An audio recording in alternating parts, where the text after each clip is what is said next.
Reveals the real dangers to you and your family. Everyone is talking about Stinchfield because each night he gives you the cold, hard truth you need to know. Newsmax is now America's fastest-growing cable news channel on all major systems. If you don't get it, call your cable operator. Tell them you want Newsmax or you'll switch. Remember, you can get Newsmax free on Roku, YouTube, Xumo, Pluto, Amazon Fire, and smart TVs like Samsung, Sony, Vizio, or LG. It's even free on your smartphone. Just download the free Newsmax app and start watching. So find out about WOCA and its dangerous plans for America on Grant Stinchfield tonight. Just tune into Newsmax TV. It's real news for real people. A Taliban spokesman claims insurgents targeted an airbase in southern Afghanistan. John Clemens from the Texas USA Radio News Bureau reports. The Taliban spokesman claimed the attack at the Kandahar airfield was targeted with multiple missiles, causing heavy human and material losses. Not so, says Pentagon spokesman John Kirby. There were no casualties, no damage, and in fact, preliminary indications are that these rounds didn't even fall inside the perimeter of the airfield. The Taliban appear to be pushing the Biden administration to make good on a promise to pull all U.S. troops out of Afghanistan by May 1st. DoD spokesman John Kirby says the attack hurts the chance for peace. It's time for Farm and Ranch headlines on the Southeast AgNet. I'm Tyron Spearman reporting. USDA's Farm Service Agency has announced the availability of $2 million to establish partnerships with organizations to provide outreach and technical assistance to socially disadvantaged farmers and ranchers. The funding was made possible by USDA's new Pandemic Assistance for Producers initiative, an effort to distribute resources more broadly and to put greater emphasis on outreach to small and socially disadvantaged producers impacted by the pandemic. They also marked the reopening of FSA's Coronavirus Food Assistance Program, called CFAP number 2. The sign-up for this one is available at least the next 60 days to apply to make any modifications on earlier applications. The cooperative agreements will support participation in programs offered by FSA, and proposals must be submitted by May the 5th. Fly season is almost here. Fortunately, there's a fly control solution ready to bite back. Corathon Insecticide Cattle Ear Tags. Corathon insecticide controls horn and face flies on beef cattle, which in one study resulted in an 11.81-pound increase in weight gain over untreated calves. Bite back at flies with Corathon insecticide cattle ear tags. See product label for complete product information, indications, and application instructions. Step right up and gaze upon this miraculous substance I hold in the palm of my hands. This little miracle can feed us, clothe us, give us clean, fresh water, and provide wildlife habitat for nature's critters. Ladies and gentlemen, I present to you the greatest soil on earth. Learn more about soil health principles that can turn your soil into a star performer. Contact your local USDA Natural Resources Conservation Service office today to find out how. This message brought to you by USDA and this radio station. I'm Tyron Spearman for Southeast AgNet. Today, sunny and nice, high 85 to 87. Tomorrow, sunshine, high 85 to 89. Saturday, warm with a mix of clouds to sunshine, high 90 to 93. Sunday, cloudy with a thunderstorm possible, high Sunday, 77 to 92. Monday, comfortable with a mix of clouds to sunshine, high Monday, 82 to 88. From the Florida Weather Center, I'm Brian May.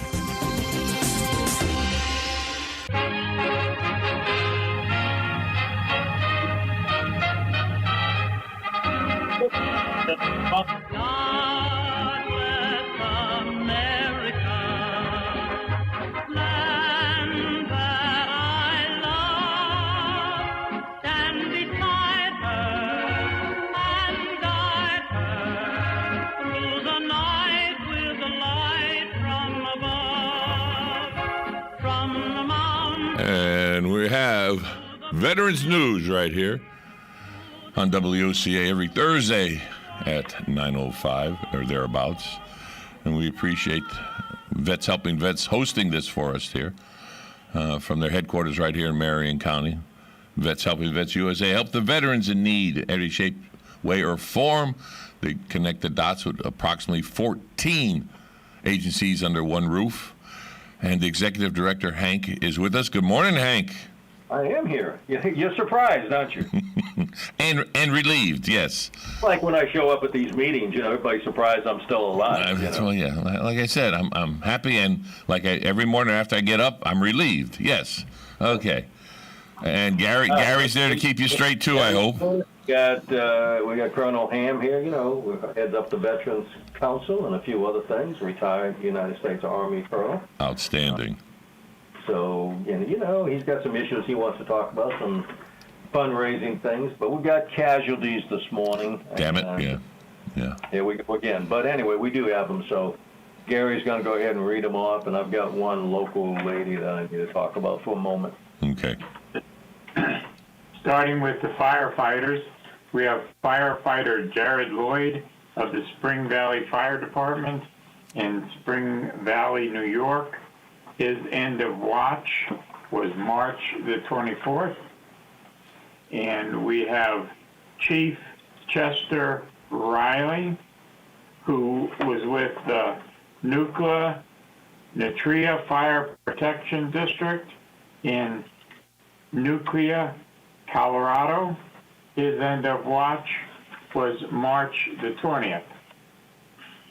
And for the law enforcement, we have Sergeant Shane Owens of the Broward County Sheriff's Office. His end of watch was March 27th. Sergeant Owens was a victim of COVID-19. And another firefighter, we have Captain Charles Chuck Wesley Miller Jr. of the Albright Volunteer Fire Department in Albright, West Virginia. His end of watch was April the 4th. We have Corrections Officer Luis Ortero Hernandez Sr. of the Texas Department of Criminal Justice. His end of watch was March 31st, and he was a victim of COVID-19. We have Senior Trooper Todd A. Hannikin of the Illinois State Police. His end of watch was March 25th. He was struck and killed by a vehicle while on duty. We have Reserve Deputy Sheriff James Driver of the Monroe County Sheriff's Office in Indiana. His end of watch was March 29th. He was also killed while responding to a car crash. And we have Officer William Evans of the United States Capitol Police Department. His end of watch was April the 2nd, and he was killed during that attempted breach of the Capitol building. We have Trooper Chad Walker of the Texas Department of Public Safety, Texas Highway Patrol. His end of watch was March the 31st, and he was unfortunately a victim of a shooting. We have Lieutenant James Kuski of the Hometown Police Department in Hometown, Illinois. His end of watch was April 3rd, and he was struck and killed by a vehicle while investigating a DUI. And we have Deputy Sheriff Christopher Wilson Knight of the Bibb County Sheriff's Office in Georgia. His end of watch was Tuesday, April 6th, and he was stabbed to death by a prisoner that he was taken into custody. Let me just remind everybody, all those folks were killed in the line of duty. That happens, unfortunately, every week. And I'll tell you that the shootings and killings of particularly police officers is up dramatically over from what it was a year ago. And I'll be talking about that at some of our future shows. But you need to keep that in mind, that these men and women are out here every day doing their job, protecting us, and putting themselves in harm's way like the military does. And unfortunately, many of them pay the ultimate price for that. So keep that in mind, folks, when we're going about our business, and when you get a chance to thank them, give them a little thank you. They'd appreciate it. We do have a couple of local people I want to mention. Everybody, I thought, and should know that about that tragic accident on Highway 27. Jack Borelli and his wife were killed in that really horrific accident. Jack was a U.S. Army veteran, Korea. and used to come in here frequently and talk boxing and a few other things, and was very supportive of the veterans here in Marion County. So we're sorry to see that happen, both for the family and, of course, Jack and his wife. And then Betty Hall, and most of us knew Betty Hall for many. Did you know Betty, Colonel? Yeah, Betty was past commander of the American Legion in Bellevue, also past commander of the local Waves unit in '99.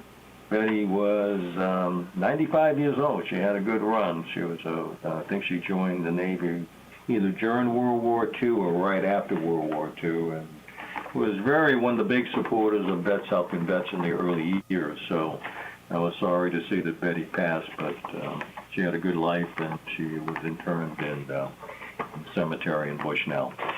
And that's all we have. And if you would play Amazing Grace and Taps, Joe, we'd appreciate it, buddy. Amazing grace, how sweet the sound that saved a wretch like me. I once was lost, but now I'm found. Was blind, but now I see.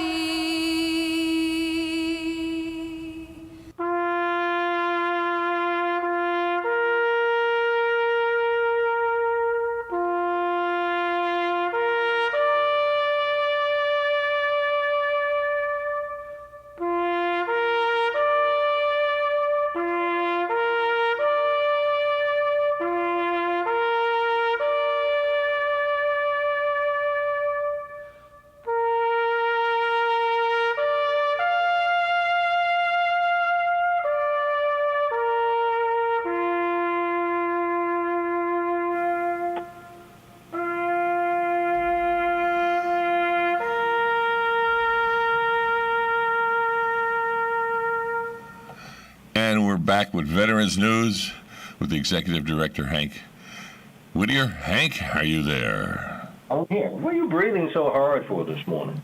Yeah, I'm a big guy. Oh, all right. You sound like you're laboring there a little bit, my friend. Well, Yeah. what do you want? Work. It's a lot Yeah, to the move Colonel- around, yes. Colonel said working for a change. I can feel the love somewhere.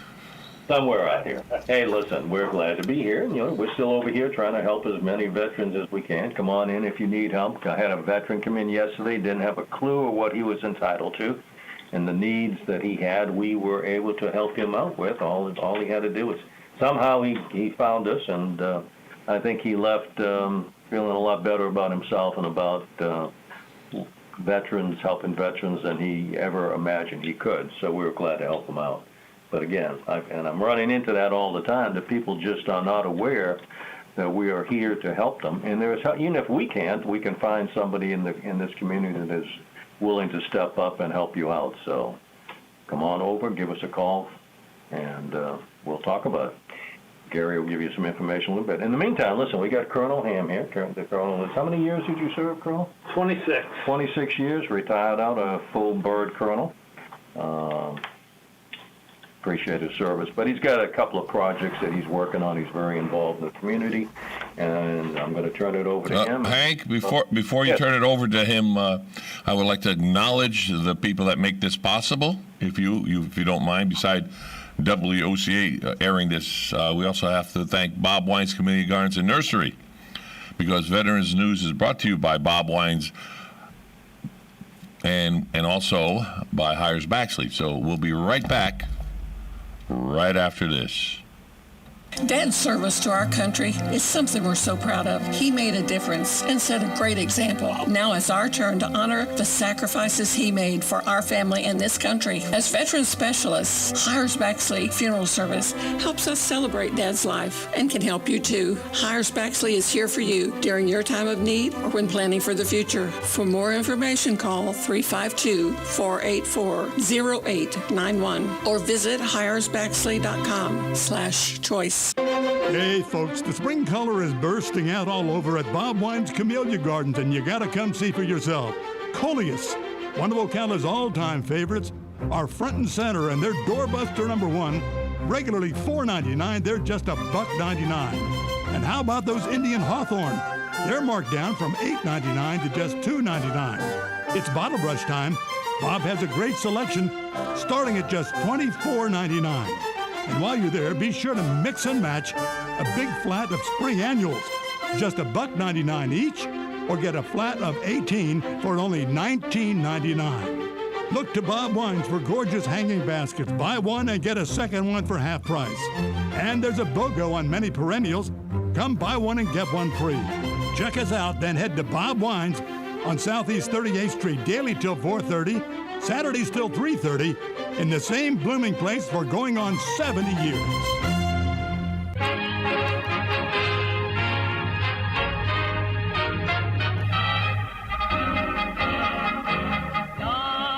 And we're back with more Veterans News with Hank Whittier and Gary. And it's back to you, gentlemen.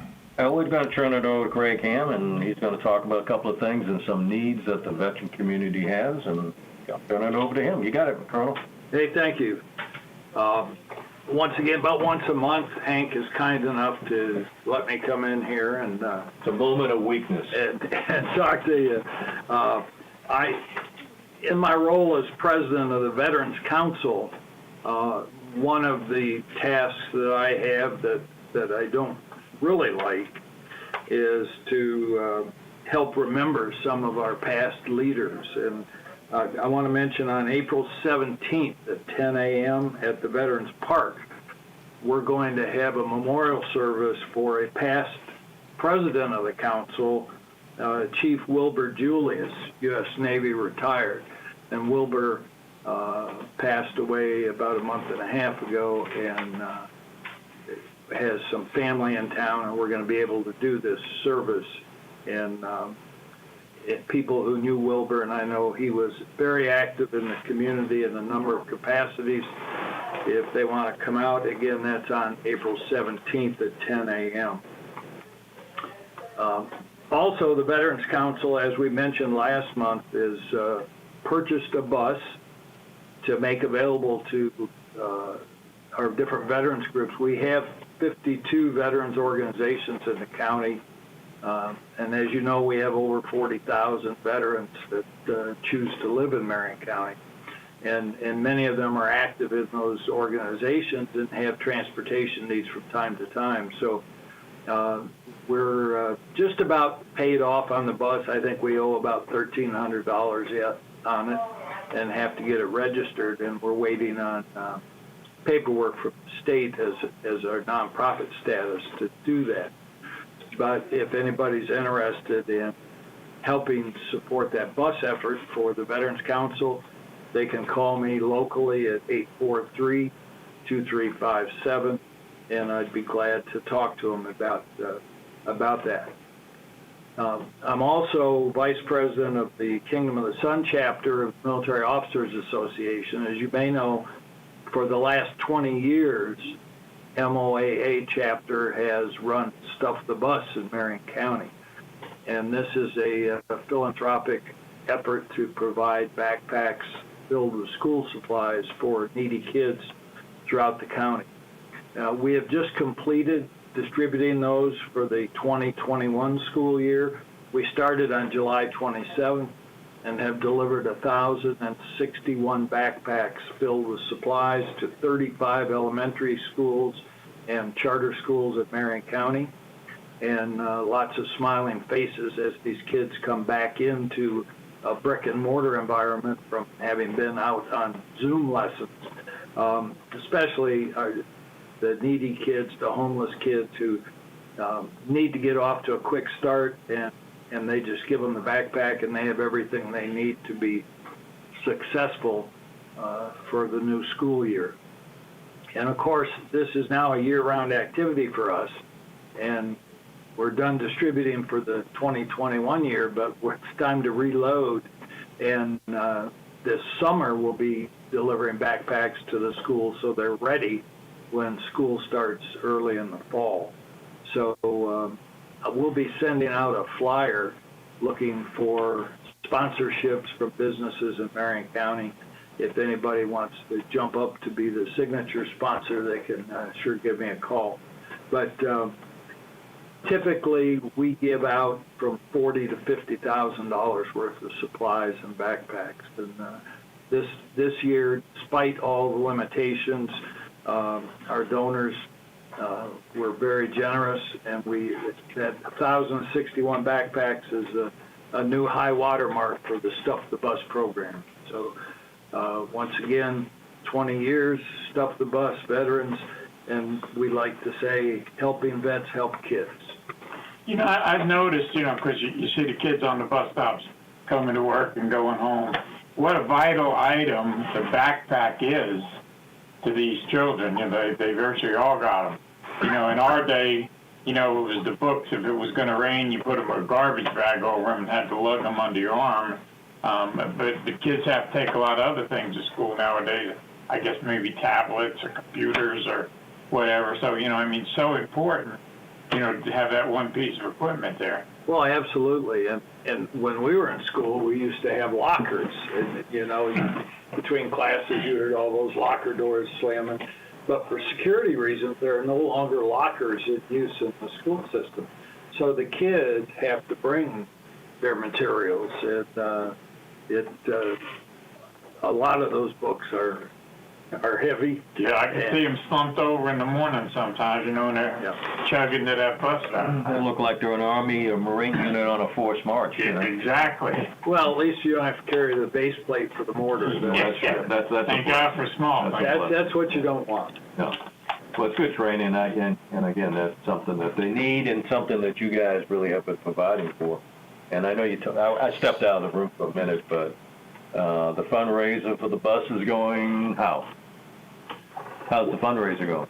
Well, we've got about $1,300 yet that we owe on the loan for the bus. Okay. And then we've got to register it now. The IRS needs to send us our determination letter that they issued about 15 years ago, and nobody can find. And once we get that to the state of Florida, then we get tax-exempt status, so that when we go to register the bus, it saves us about $400. So yeah, that makes sense.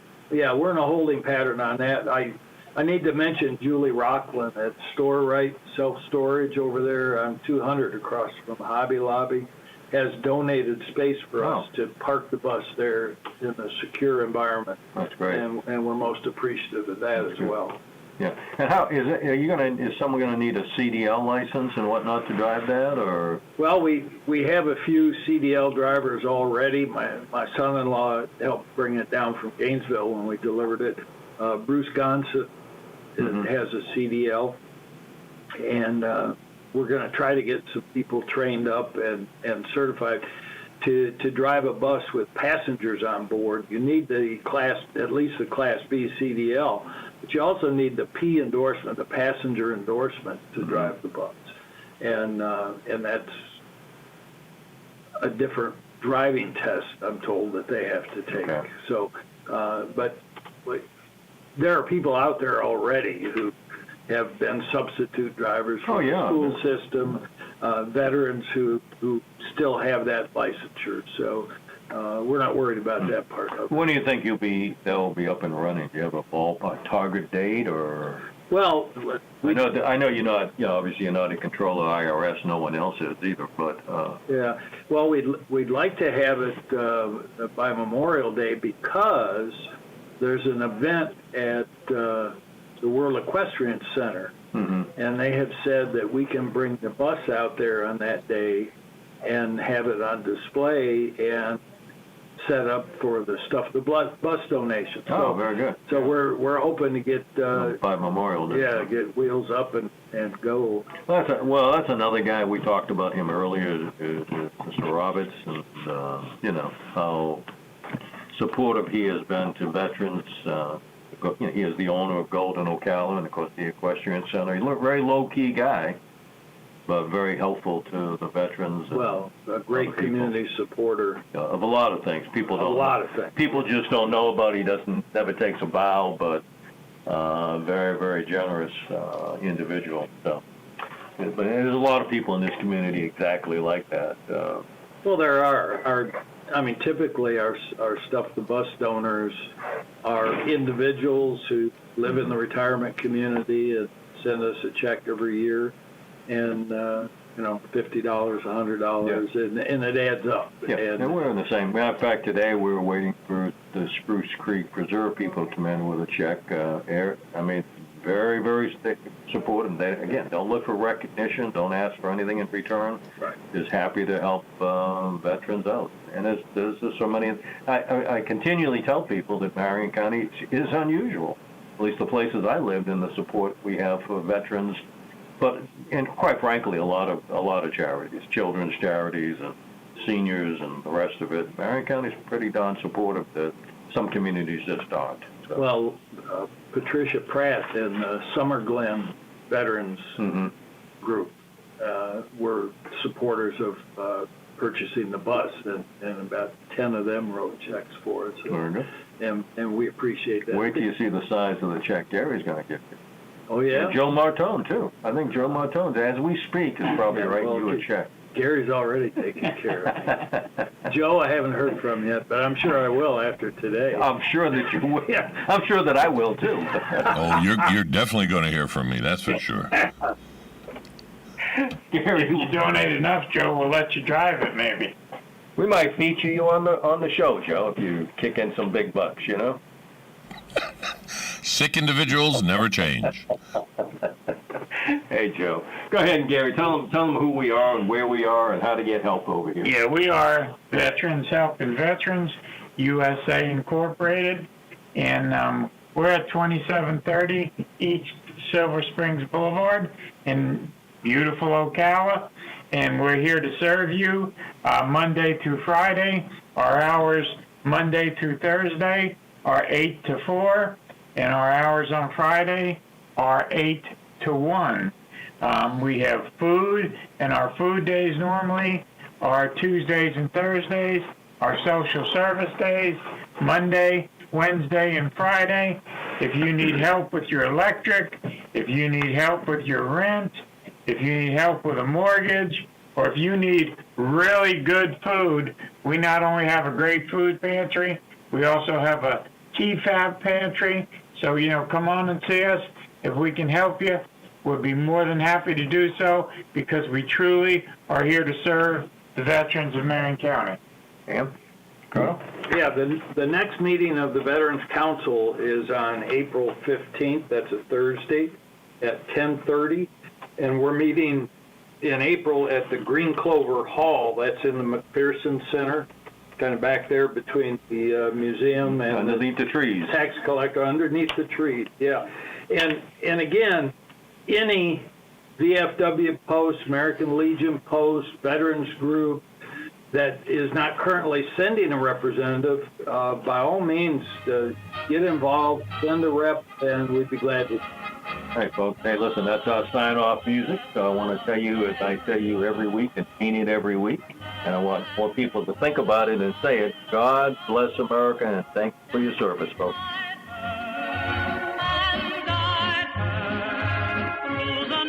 Broadcasting from the Paddock Mall Studios, this is WOCA.